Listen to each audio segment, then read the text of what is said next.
प्रभु के नाम की महिमा हो। जय मसीह। और मुझे खुशी हो रहा है और एक बार आपके साथ प्रभु का वचन बताने के लिए समय मिला, इसलिए मैं खगरिया ब्रदरन असेंबली को धन्यवाद देना चाहता हूँ और जितने लोग यहाँ पर उपस्थित हैं उनको मैं धन्यवाद देना चाहता हूँ। और हमने जो कुछ भी सीखा उत्पत्ति की किताब, वहाँ हम लोग 4 अध्याय तक आए और वहाँ पर हमने देखा कि कैन और हबेल का कहानी को हमने देखा और परमेश्वर ने क्यों हबेल का बलिदान को स्वीकारा और कैन का बलिदान को क्यों नकारा। ये सारी चीज़ें मेरा विश्वास है आपको समझ में आया। आपके सवालों का जवाब भी हमने देने का कोशिश किया और अगर कोई ऐसा सवाल है जो अभी तक आपको नहीं मिला तो आप जब फ्री टाइम होगा तो आप आइए, हमसे बात कीजिए, अपने प्रश्नों का जवाब हम देने की कोशिश करेंगे। सारे जवाब तो नहीं मिल पाएंगे लेकिन कोशिश तो ज़रूर करेंगे। तो अभी हम लोग 5 और 6 को देखेंगे और अगर समय होगा हम लोग अध्याय 9 तक हम चले जाएंगे और अभी हमारा स्पीड जो है थोड़ा सा तेजी से जाने वाला है। एक अध्याय को हम लोग थोड़ा सा टच करेंगे और वहाँ से जो मेन बातें, मुख्य बातें जो है उन विषयों को हम देखने वाले हैं। अभी कोई भाई अगर 5वां अध्याय और उसका 3 पद को पढ़ो। जब आदम 130 वर्ष का हुआ तब उसके द्वारा उसकी समानता में उसी के स्वरूप के अनुसार एक पुत्र उत्पन्न हुआ। उसने उसका नाम सेत रखा।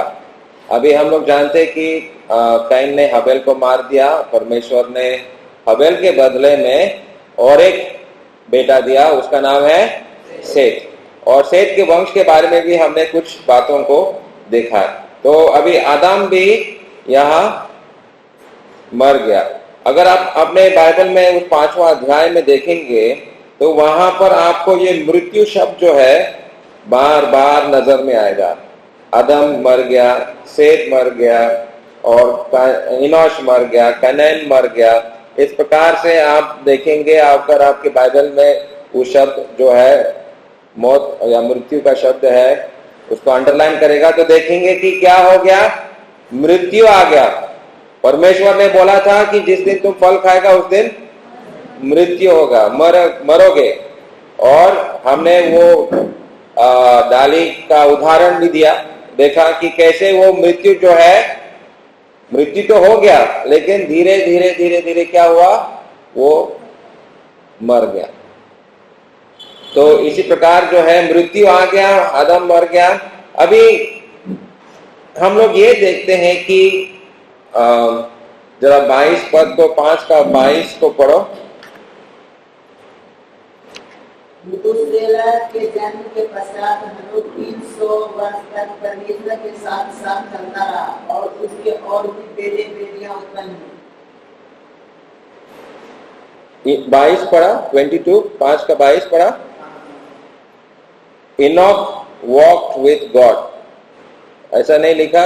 इनॉक नाम का एक व्यक्ति था, वो परमेश्वर के साथ, हनोक, ओके, हनोक करके लिखा, ठीक है। हनोक परमेश्वर के साथ चला और उसका क्या हुआ, वो उठा लिया गया। उसका क्या मतलब है, उसका मृत्यु नहीं हुआ। मरने से पहले ही परमेश्वर ने उसको स्वर्ग उठा लिया गया। अभी ये आपके बाइबल में सबसे पहली बार स्वर्ग के बारे में कुछ एक पद आया। स्वर्ग कैसा है, स्वर्ग ऐसा है जहां पर कोई डर नहीं है। हमने देखा पाप की वजह से क्या आया, डर आया, शर्म और क्या क्या, हम लोग दोषी है, 7 चीजों को हमने देखा ना, और मृत्यु भी है। ये सारी चीजें पाप के वजह से आया। लेकिन स्वर्ग ऐसा जगह है जहां पर कोई डर नहीं है, कोई दुख नहीं है, कोई कोरोना वायरस नहीं है, कोई भी बीमारी वहां पर नहीं है। तो परमेश्वर ने ये जगह अपने विशेष लोगों के लिए उन्होंने रखा। परमेश्वर का इच्छा था कि हम उसके साथ उसके घर में, उसके भवन में रहें, और इसलिए यहां पर ये 5वां अध्याय में परमेश्वर ने एक मनुष्य को चुना और उसको स्वर्ग लेके गया। अभी सवाल ये उठता है कि क्यों उसको स्वर्ग लेके गया, या अभी ये बात हम लोगों को समझना है कि सेठ के वंश और कैन के वंश, अभी 2 वंशावली है, वंश है, और ये दोनों वंश में के लोग जो है दोनों भी पापी हैं। लेकिन सेठ के वंश में फर्क क्या है? उन्होंने क्या किया कि परमेश्वर उनके साथ खुश थे या प्रसन्न थे? वो लोग विश्वास कर रहे थे। किस चीज पर वो लोग विश्वास कर रहे थे? परमेश्वर पर विश्वास कर रहे, आने वाले उद्धारकर्ता पर वे लोग विश्वास किया। इसके वजह से परमेश्वर उनके साथ खुश थे। और वो वाक्य भी वो वहीं पे बोला कि एक ही है कि परमेश्वर उसके साथ खुश हुआ, इसलिए परमेश्वर ने उसको स्वर्ग लेके गया। ठीक है, अभी उस आप लोगों को बताया था कि सेठ के वंशों ने संतानों ने परमेश्वर को पुकारा, ये कल हमने बताया। और ये क्यों पुकारा? क्योंकि उन्होंने परमेश्वर पर विश्वास किया, उसके उद्धारकर्ता पर विश्वास किया, इसलिए परमेश्वर को पुकारा। ठीक है, अभी हम लोग आगे जाएंगे और ये नूह का कहानी को हम लोग देखेंगे, और नूह का कहानी से कुछ चीजों को हम लोग देखने वाले हैं। तो आदम से लेकर नूह तक करीबन 1500 साल बीत चुके हैं। कितने साल? आदम से नूह तक करीबन 1500 साल, 1500 साल बीत चुका है। तो अभी 6 अध्याय 1 से 3 तक पढ़ो। क्या हुआ?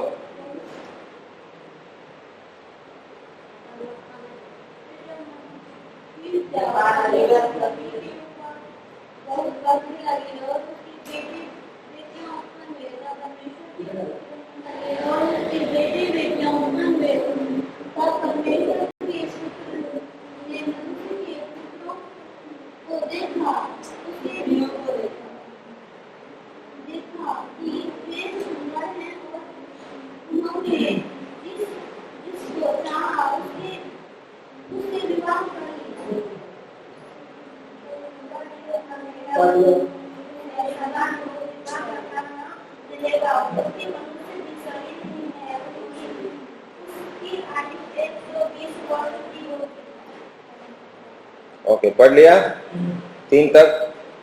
ठीक है। तो आबादी क्या हुआ? बढ़ने लगा। मनुष्य जाति पूरा पृथ्वी पर अभी फैल गया, लेकिन क्या बढ़ गया? जैसा आबादी बढ़ा और क्या बढ़ा? पाप भी बढ़ गया।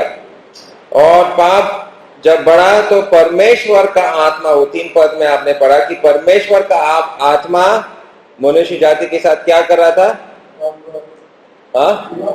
विवाद कर रहा था।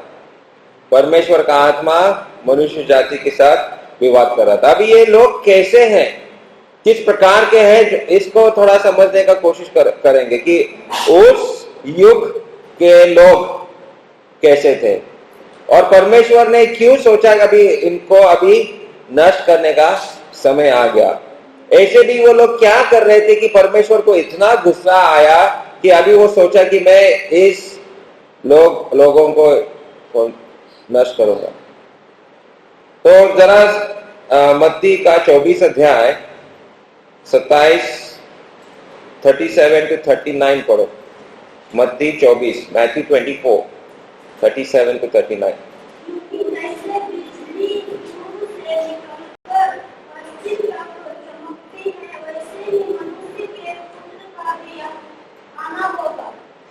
जैसे नूह के दिन थे, वैसे ही मनुष्य के पुत्र का आना भी होगा, क्योंकि जैसे जल प्रलय से पहले के दिनों में जिस दिन तक की नूह जहाज पर ना चढ़ा, उस दिन तक लोग खाते पीते थे और उनमें विवाह होते थे, और जब तक जल प्रलय आकर उन सबको वहां ना ले गया, तब तक उनको कुछ भी मालूम ना पड़ा। वैसे ही मनुष्य के पुत्र का आना भी होगा। अच्छा, तो ये लोग क्या कर रहे थे? खाते पीते थे, विवाह करते थे और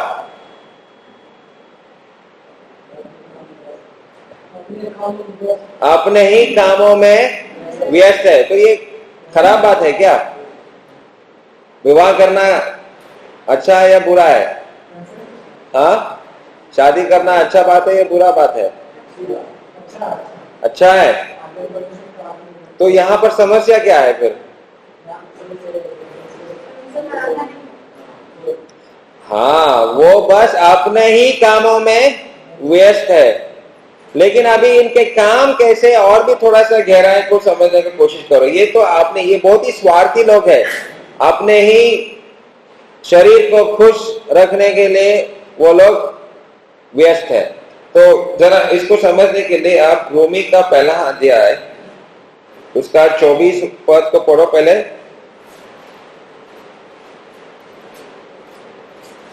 इस कारण परमेश्वर ने उन्हें उसके मन की अभिलाषाओं के अनुसार अशुद्धता के लिए छोड़ दिया कि वे आपस में अपने शरीरों का अनादर करें।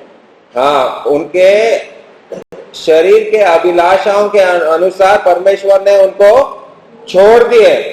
तो इनका जो सोचने का जो तरीका बहुत ही भ्रष्ट हुआ, बहुत ही खराब बातें ये लोग सोच रहे हैं। और आगे अगर आप पढ़ेंगे उसी अध्याय रोमी 1 28 से 32 तक पढ़ो, 28 to 32। परमेश्वर को पहचाना ना चाहा तो परमेश्वर ने भी उन्हें उसके निकम्मे मन पर छोड़ दिया कि वे अनुचित काम करें।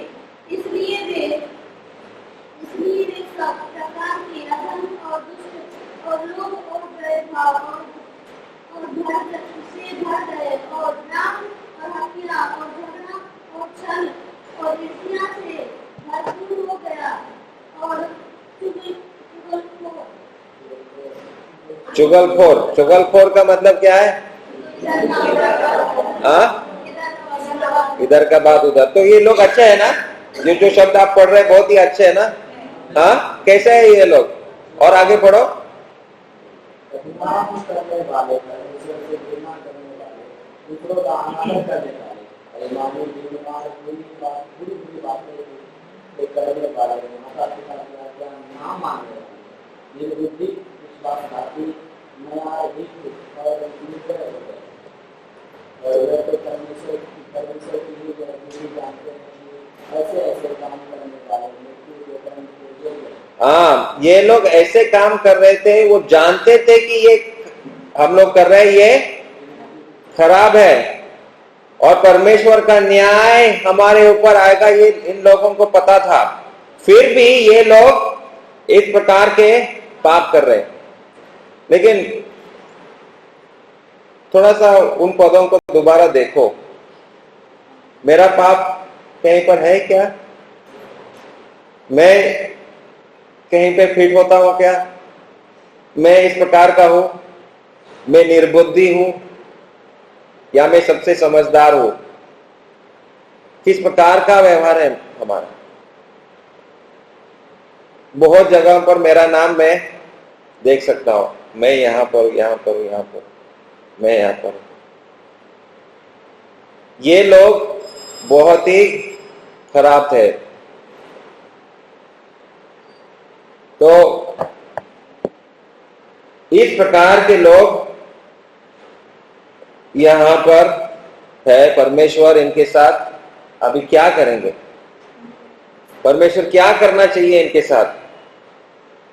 देखो, परमेश्वर का एक गुण है कि वो इंग्लिश में बोलते हैं इस लॉन्ग सफरिंग, मतलब वो ये पेशेंट को क्या बोलते हैं? इज वेरी पेशेंट, मतलब वो इंतजार कर रहा है। हाँ, धैर्य और धीरज, धीरज रखता है। लेकिन धीरज का भी एक सीमा होता है, धीरज का भी सीमा होता है। परमेश्वर देख रहे कि ये लोग मेरा बात को बिल्कुल नहीं सुन रहे, इतना भयानक पाप वो लोग करने लगे, पाप तो भयंकर, बहुत ही खराब। तो इस अगर हम लोग ये सवाल करते हैं कि उनके पास परमेश्वर का वचन था या नहीं, कैसे था, जरा सोचो, परमेश्वर का वचन कैसे उनके पास पहुंचा? पूर्वजों से, आदम और हवा का बातों को उनको पता था। हबेल के साथ क्या हुआ उनको पता था। हबेल का खून वो भूमि से चिल्ला रहा था, मतलब ये ऐसा, इस प्रकार का व्यवहार पाप है। परमेश्वर को इस प्रकार का व्यवहार, खून करना, ये सब चीजें परमेश्वर को पसंद नहीं है। इससे बढ़कर अगर हम लोग देखेंगे रोमी 1:19 और 20 में क्या लिखा है, इसलिए कि परमेश्वर के विषय में उसे का ज्ञान उसके मनों में प्रकट है, क्योंकि परमेश्वर ने उन पर प्रकट किया है। उसके अनदेखी गुणात्मा उसके सनातन सामर्थ्य और जगत की सृष्टि के समय से उसके कानों के द्वारा देखने में आते हैं, यहाँ तक कि वे निरुत्तर हैं। ठीक है। तो कौन सा ज्ञान उनके पास था? 19 पद के अनुसार परमेश्वर का विषय का ज्ञान कहां से उनको मिल रहा था? ना, उस पद को ध्यान से पढ़ो ना, उसमें क्या लिखा है, उनको ज्ञान कहां से मिल रहा है? स्वर्ग से, मतलब सृष्टि से, परमेश्वर के बनाया हुआ चीजों से। अगर हम इस प्रकृति को देखेंगे, परमेश्वर ने जो भी सृष्टि किया, ये आया कहां से? इसका मालिक कौन है? ये सूर्य को किसने बनाया? चंद्र को किसने बनाया? तारों को किसने बनाया? पेड़ पौधों को किसने बनाया? ये पृथ्वी का मालिक कौन है? कौन है? परमेश्वर है। तो ये बात उनको पता नहीं था क्या? आज के जमाने के लोगों को पता नहीं कि एक मालिक है, एक सृष्टिकर्ता है जिन्होंने इन सारे चीजों को बनाया? उनको पता था या नहीं? आज के जमाने के लोगों को पता है या नहीं? देखो, सृष्टि परमेश्वर के बारे में बता रहा है। हम सोचते केवल उनको बाइबल पढ़ना है, फिर ईश्वर के ज्ञान उनको मिलेगा। हाँ, सबसे मसीहा का ज्ञान आपको सिर्फ बाइबल से ही मिलेगा, पवित्र शास्त्र से मिलेगा। लेकिन परमेश्वर ने ऐसे भी चीजें रखे हैं जो लोगों को याद दिलाता है कि मैं हूं, मुझ पर विश्वास करो। ये सृष्टि जो है, ये सब चीजें परमेश्वर के बारे में, परमेश्वर का महिमा बताता है। ठीक है। अभी प्रकृति एक है, इंग्लिश में उसको बोलते हैं नेचर परमेश्वर के बारे में बता रहा है। दूसरा चीज, रोमी 2 और 14 और 15 पढ़ो।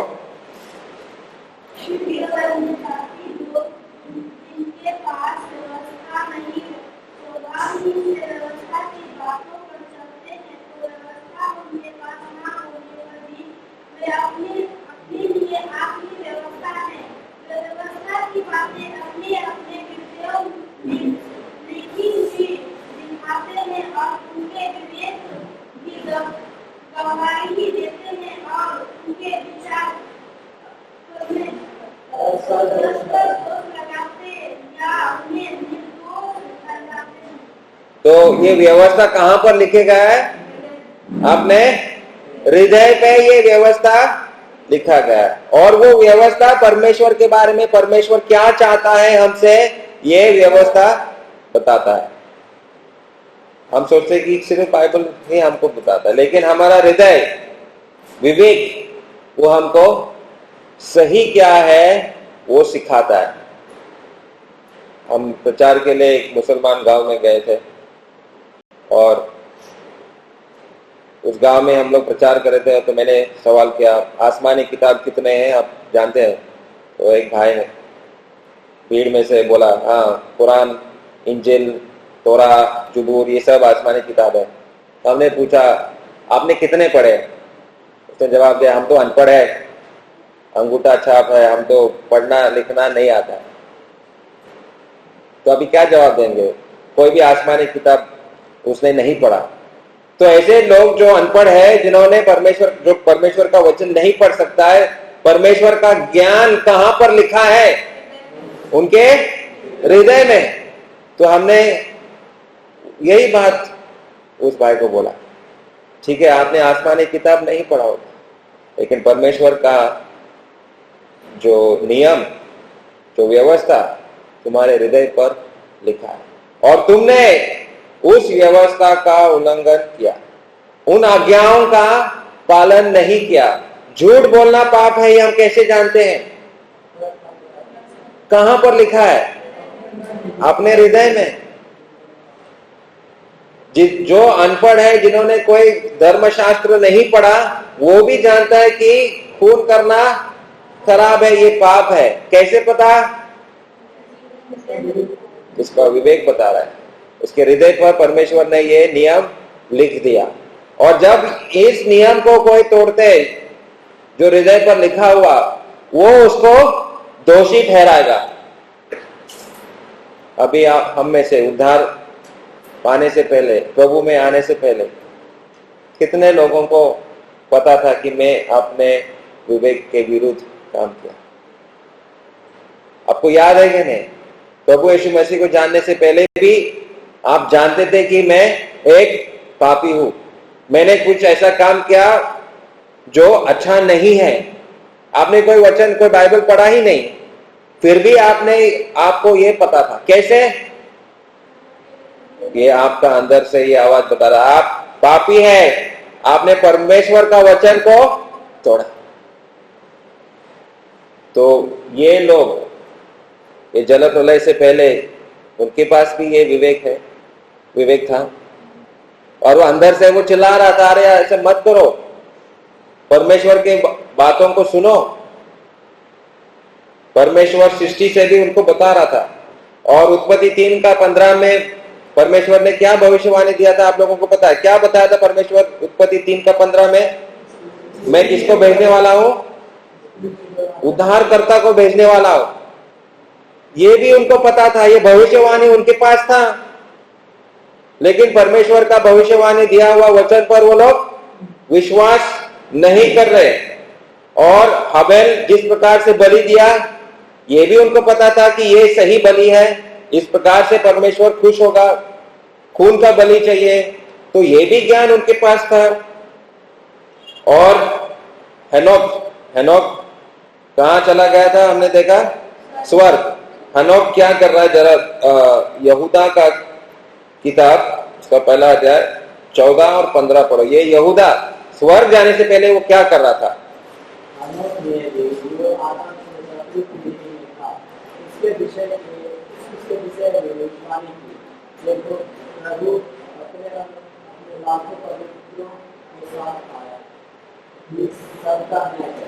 हनोक किसको भविष्यवाणी दे रहा है?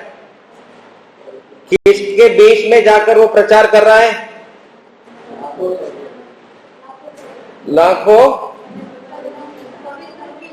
मतलब यही लोगों के बीच में। नूह से पहले था हनोक, और हनोक भी वहां पर प्रचार कर रहा है, अरे मन फिराओ, परमेश्वर का न्याय तुम्हारे ऊपर आने वाला है, परमेश्वर पर विश्वास करो, उसका आने वाला उद्धारकर्ता पर विश्वास करो। वो एक इवेंजलिस्ट है, प्रचारक है, प्रभु का वचन लोगों को बता रहा है, लेकिन कोई सुनने के लिए तैयार नहीं है। और परमेश्वर ने फिर नूह को भी चुना। तो नूह भी क्या किया? 2 पेत्रस 2 और 5 पढ़ो। 2 पेत्रस 2 और 5। 2 पेत्रस 2 और 5।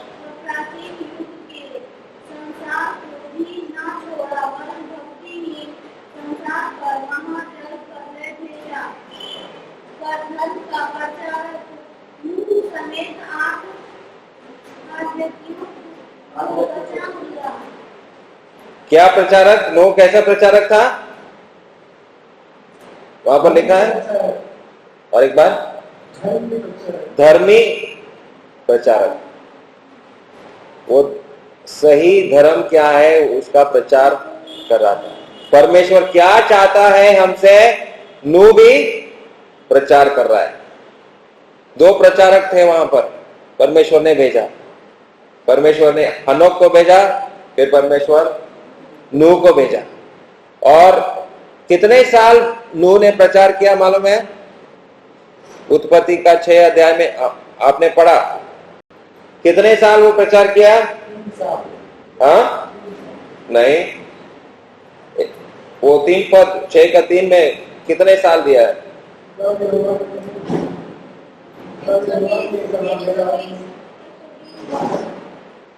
120 साल, ठीक है।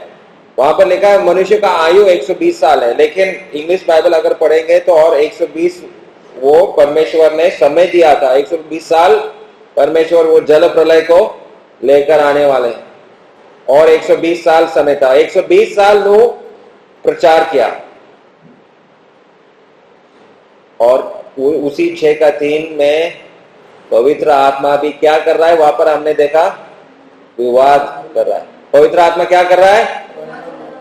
तो मैंने आपके सामने 7 अलग गवाहों को रखा, जो जल प्रलय के पहले उस युग के लोगों को एक गवाह करके सत्य क्या है वो गवाह दे रहा था। 7 चीजें हैं जो उनको बता रहे थे, परमेश्वर पर विश्वास करो, उसके आने वाले उद्धारकर्ता पर विश्वास करो, परमेश्वर का न्याय आने वाला है, मन फिराओ। ये सारे चीजें उनको एक गवाह के रूप में था। क्या क्या है वो चीजें, कोई बता सकता है? 7 चीजें मैंने आपको बोला, क्या है वो 7 चीजें? प्रकृति, ओके, नेचर। दूसरा क्या है? आपका हृदय, कॉन्शियंस, ओके, विवेक। तीसरा क्या है? उत्पत्ति 3 का 15 में क्या है? आने वाले उद्धारकर्ता का भविष्यवाणी। फिर चौथा है कि सही बलिदान क्या है, परमेश्वर कौन से बलिदान से खुश है, वो बलिदान भी एक गवाही है, ओके, हाबेल का बलिदान। फिर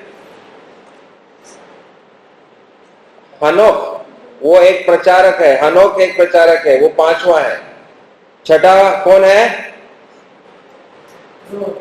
नूह। और 7वां गवाही दे रहा था, वो कौन है? पवित्र आत्मा। तो पवित्र आत्मा इनके साथ बात कर रहे हैं। और मैं कहता हूं कि आदम से नूह तक कितना साल बीत चुका है? 1500 साल। और 1500 साल में पवित्र आत्मा लोगों से बात कर रहा है, परमेश्वर अपने दासों को भेज रहा है, लेकिन ये लोग नहीं सुन रहे हैं। ये लोग नहीं सुन रहे। अभी ये नूह के समय में जो लोग थे, हमने देखा था कि किस प्रकार के, कितने महापापी थे, परमेश्वर के दासों के बातों को नहीं सुना। पवित्र आत्मा उनके साथ विवाद कर रहा है, फिर भी वो पवित्र आत्मा का बात नहीं सुना। और कितने बुरे बन गए, ये भी हमने रोमी का 1 अध्याय उसका 24 पद के आगे के वचनों को हमने पढ़ा कि कितने खराब है। और वो शब्द क्या है? धीरज ना, हाँ, धैर्य ना, पेशेंस, धैर्य ना, धैर्य का भी एक सीमा है। परमेश्वर ने समय दिया था, मन फिरा। मानव जाति के लिए आज भी परमेश्वर हमारे आयु के हिसाब से हमारे साथ क्या रख रहा है? धैर्य रख रहा है कि ये आदमी 70-60 साल जिएगा। तो 70-60 साल के अंदर में वो मेरे वचन पर अगर विश्वास नहीं करेगा तो कहां जाएगा? वो नरक, वो नष्ट हो जाएगा। परमेश्वर उनके साथ भी ऐसा ही किया। परमेश्वर ने समय दिया था, लेकिन परमेश्वर ने बोला अभी बहुत हो गया, अभी मैं ये लोगों को नष्ट कर दूंगा। तो आज के युग में भी लोग, समाज जो है बिल्कुल इसी प्रकार। जब हमने देखा, उन वचनों को पढ़ा, हम जानते कि इस प्रकार का पाप सब जगह में है और इस प्रकार का पाप हमारे अंदर भी है। तो प्रश्न यह होता है कि अगर परमेश्वर ने उस युग को जल प्रलय से खत्म किया, तो ये युग इससे बेहतर है क्या? जिस युग में हम लोग रहते हैं उससे बेहतर है, उससे अच्छा है, या उसी के प्रकार है, या और भी बिगड़ चुका है? तो इसलिए हम लोग कहते हैं कि समय है, थोड़ा समय है बाकी। और आगे गाना का क्या बोल क्या है? सेवा अभी है काफी। तो थोड़ा समय है बाकी। परमेश्वर दोबारा अपना न्याय लेकर आने वाला है। ठीक है, अभी मैं एक बात को बताना चाह रहा था कि ये हमारे हिंदू शास्त्र में मनु नाम का एक इंसान है, और मनु ने एक जहाज बनाया और उस जहाज में 8 जन बच गए। ये मनुस्मृति में है, हिंदू शास्त्र में ये कहानी है। तो ऐसा कैसा ये कहानी हमारे हिंदू के इसमें शास्त्र में आया? कैसे उनको पता था? तो इस प्रकार की कहानियां आए। आप चीन देश में जाएंगे तो उनके बीच में ऐसा एक कहानी कि एक जल प्रलय आया और कुछ लोग बच गए। और अफ्रीका के जंगलों के लोगों के बीच में भी इस प्रकार का एक कहानी है। एक बहुत बड़ा जल प्रलय हुआ और हमारा दादाजी बच गए और हम उन्हीं की संतान है करके ऐसा कहानी है। तो ये जो ज्ञान जो है हमारे बाप दादाओं को भी था कि इस प्रकार का घटना हुआ, इस प्रकार से परमेश्वर ने कुछ लोगों को बचा के रखा। और ये कहानी हमारे देश में भी पाया जाता है, मनु एंड द बोट का कहानी। आप गूगल सर्च मारो और आप इसका कहानी आप पढ़ सकते हैं। लेकिन वो 8 लोगों का नाम वहां पर नहीं है। सिर्फ बाइबल में हमको दिया गया कि शैम, हैम और जाफेद और उनकी पत्नियां, वो लोग उस जहाज में। तो नाम यहाँ पर है, क्लियरली जो लिखा गया वो यहाँ पर हमारे पवित्र शास्त्र में। ठीक है, तो हम लोग देखते हैं कि नो अभी 7 अध्याय और 1 पद को पढ़ो। तब यहोवा ने नूह से कहा, तू अपने सारे घराने समेत जहाज में जा, क्योंकि मैंने इस समय के लोगों में से केवल तुझी की बात अपनी दृष्टि में धर्म पाया है। ठीक है, तो नोह का परिवार ही बच गया। नोह का परिवार में शैम, हैम और जाफेद, नोह का पत्नी और शैम, हैम और जाफेद के पत्नियां उस जहाज में प्रवेश किया और वो लोग ही विश्वास किया। केवल एक ही परिवार, लाखों लोग थे लेकिन लाखों में सिर्फ एक ही परिवार ने परमेश्वर का वचन पर विश्वास किया, परमेश्वर का उद्धार पर उन्होंने विश्वास किया। और आज सुबह भाई डेविड वही बता रहे थे, नोह कैसा बच गया? क्योंकि वो अच्छा था, इसलिए। क्यों बचा? हाँ, तो इब्रानी 11 और 7 पढ़ो। विश्वास से नूह ने उन बातों के विषय में जो उस समय दिखाई न पड़ती थी, चेतावनी प्राप्त करने के साथ अपनी घराने के देवताओं के लिए रहमत बनाया और उसके द्वारा उसने संसार को दुखी कराया और उस धर्म का वारिस हुआ विश्वास से। हाँ, तो नूह अच्छा था इसलिए नहीं बचा। नूह बचा क्योंकि उसने विश्वास किया और विश्वास के द्वारा ही उद्धार होता है। ये पुराना नियम में भी यही बात सिखाया गया है। और अभी 8 अध्याय 1 से 4 तक पढ़ो।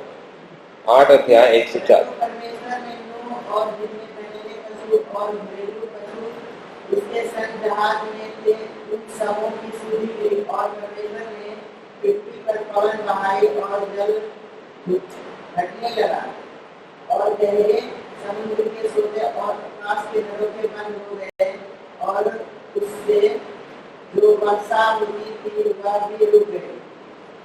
ठीक है, तो परमेश्वर ने नूह को याद किया। और कितने दिन थे वहां उस जहाज में? लगभग 317 दिन। कितने दिन थे वो लोग जहाज में? 317 दिन, तो लगभग 1 साल। हाँ, लगभग परमेश्वर ने सब कुछ किया था। उसका लंबाई 300 फुट और चौड़ाई 50 फुट, और ये लंबाई जो है 30 फुट और चौड़ाई 50 फुट है। ठीक है, तो बहुत बड़ा है ये जहाज जो है, बहुत बड़ा है। और 120 साल का समय था उसको ये जहाज बनाने के लिए, और जहाज को खाने के साथ भरने के लिए। और परमेश्वर ने वो जानवरों को भी परमेश्वर ने उस जहाज में लेके आए। ये सब चीजें आप जानते हैं, लेकिन मैं एक चीज को आपके सामने रखना चाहता हूं कि परमेश्वर ने नूह को याद किया। परमेश्वर ने नूह को याद किया। तो ये आज मुझे ये वचन बहुत अच्छा लगा कि परमेश्वर हमको भी याद करते हैं। परमेश्वर हमारे बारे में क्या याद करते हैं? इब्रानी 6 और 10 जरा पढ़ो। इब्रानी 6 और 10। क्योंकि परमेश्वर अन्यायी नहीं, कि तुम्हारे काम और उस प्रेम को भूल जाए जो तुमने उसके नाम को मुझे किसी भी से दिखाया, कि पवित्र लोगों की सेवा को कर दी है। परमेश्वर हमारे कामों को याद करता है। जो भी काम हमने प्रभु के लिए किया, प्रभु याद करता है वो काम। आप यहां पर भी जो कुछ भी काम प्रभु के लिए कर रहे हैं, वो एक दिन याद करेगा हम। तो कितना खुशी की बात है कि हमारा प्रभु हमारे कामों को याद करता है। और एक वचन पढ़ो, लूक 1 और 72। Luke chapter 1 verse 72।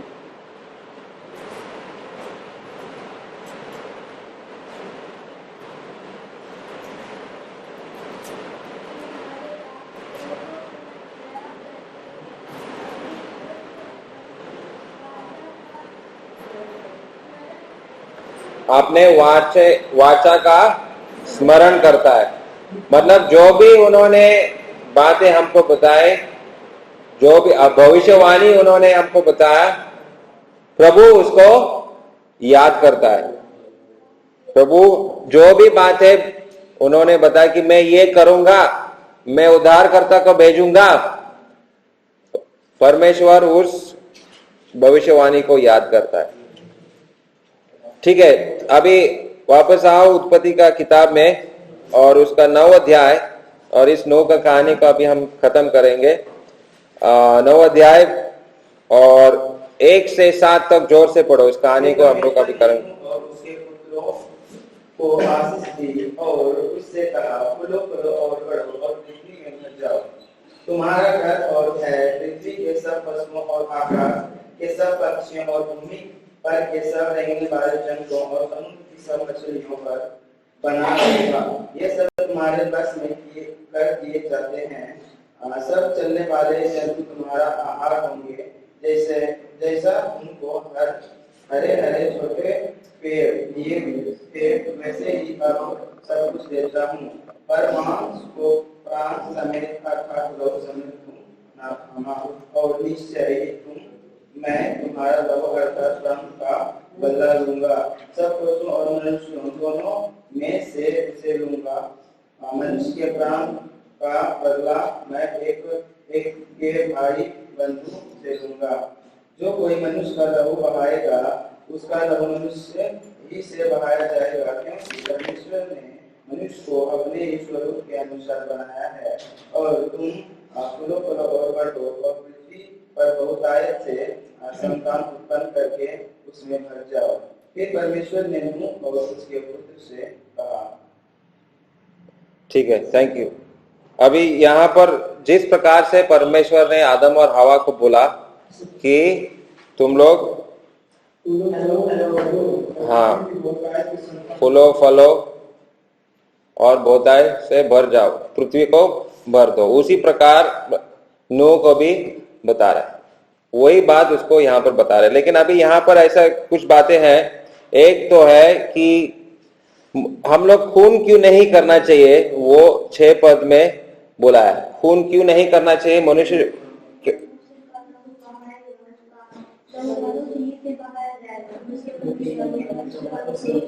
क्योंकि हम लोग परमेश्वर के स्वरूप में बनाए गए, इसलिए खून करना बहुत बड़ा पाप है। क्योंकि तुम्हारे अंदर में परमेश्वर का स्वरूप है और उस परमेश्वर का स्वरूप को मैं नष्ट कर रहा हूं जब मैं खून करता हूं। तो हत्या, हाँ, वे एक दूसरे का, जैसे कैन ने हाबेल का हत्या किया उसी प्रकार, इसलिए परमेश्वर अभी बता रहे कि इस प्रकार का खून या हत्या क्यों नहीं करना चाहिए, क्योंकि हम लोग परमेश्वर के स्वरूप में बनाया गया, इसलिए हम हत्या नहीं करना चाहिए। ठीक है। अभी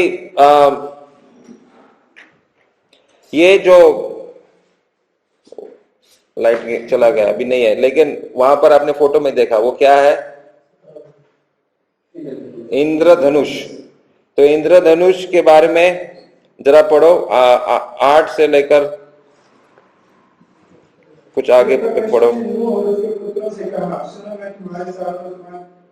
तुम्हारे पश्चात जो तुम्हारा वंश होगा उसके साथ भी वाचा बांधता हूँ, और जब जीवित प्राणियों से भी जो तुम्हारे संग है, क्या पक्षी, क्या घरेलू पशु, क्या पृथ्वी के सब घरेलू पशु, पृथ्वी के जितने भी जंतु जहाज से निकले हैं, और मैं तुम्हारे साथ अपनी यह वाचा बांधता हूँ कि सब प्राणी फिर जल प्रलय से नष्ट न होंगे, और पृथ्वी का नाश करने के लिए फिर जल प्रलय न होगा। फिर परमेश्वर ने कहा, बस तो आकाश में क्या दिया परमेश्वर ने?